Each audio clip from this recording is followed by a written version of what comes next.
Assalamualaikum warahmatullahi wabarakatuh. Perkenalkan, nama saya Reza Arif Syarifuddin dengan NIM 11.123140531. Di sini saya akan menjelaskan ringkasan kasus 4. Perkara ini sendiri dimulai sekitar tahun lalu saat adanya perjanjian kerjasama PKB antara PT Indosiar Visual Mandiri dengan Sekar Indosiar untuk mengubah peraturan perusahaan atau PP. Manajemen perusahaan dinilai menolak melaksanakan PKB tersebut terkait pemenuhan hak-hak karyawan yang dalam PP sebelumnya dianggap kurang adil. Sebanyak 300 orang dan 11 orang diantaranya adalah pengurus Sekar Indosiar mendapat PHK secara massal karena menuntut pemenuhan pelaksanaan hak sesuai PKB yang baru disepakati. Terkait hal ini, malahan manajemen membuat serikat pekerja tanding dengan serikat karyawan atau sekawan. Indosiar yang lebih memihak pada perusahaan, kecewaan mendalam dialami oleh serikat karyawan atau sekar. Indosiar saat Majelis Hakim Persidangan Hubungan Industrial atau PHI DKI Jakarta mengabulkan gugatan PHK oleh manajemen PT Indosiar Visual Mandiri terhadap 22 orang pengurus Sekar Indosiar. Manajemen PT Indosiar Visual atau IVM tidak dapat membuktikan adanya kerugian selama masa 2 tahun terakhir secara berturut-turut.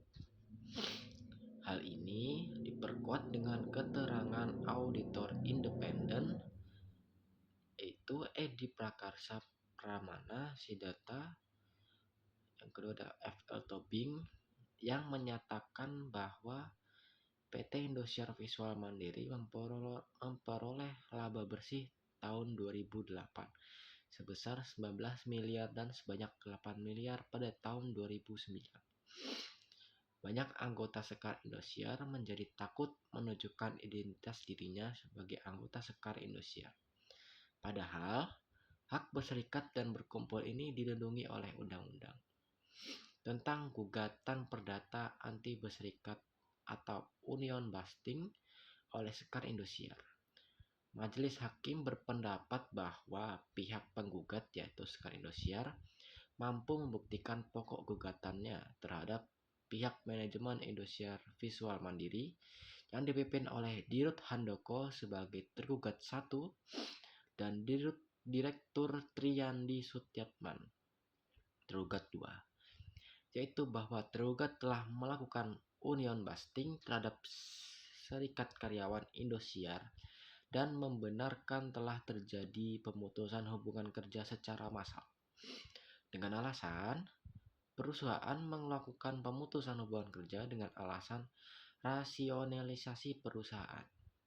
Oleh karena Majelis Hakim memerintahkan pimpinan PT Indosiar Visual Mandiri membuat pernyataan maaf terhadap Sekar Indosiar di media massal, serta membayar senilai 2 juta per hari atas keterlambatan pelaksanaan hukuman tersebut.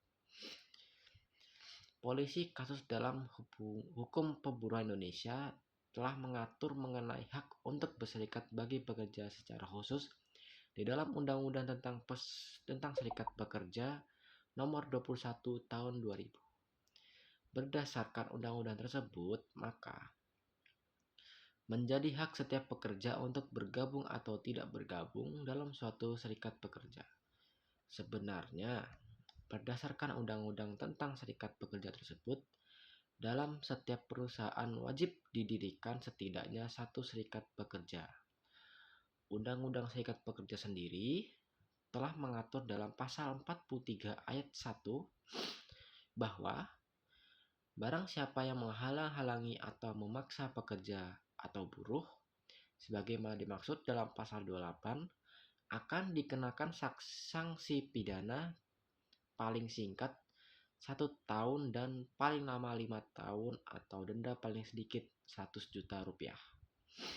Ketenaga kerjaan juga diatur dalam pasal 143 bahwa siapapun tidak dapat menghalangi pekerja untuk melakukan hak mogok ataupun dalam pasal 144 diatur bahwa pengusaha dilarang mengganti pekerja yang melakukan mogok kerja dengan pekerja dari luar perusahaan bar yang menyatakan memenangkan gugatan penggugat yaitu Sekar Indosiar atas kasus Union Busting pada dasarnya telah sesuai dengan peraturan perundang-undangan tersebut. Terima kasih, sekian dari saya. Wassalamualaikum warahmatullahi wabarakatuh.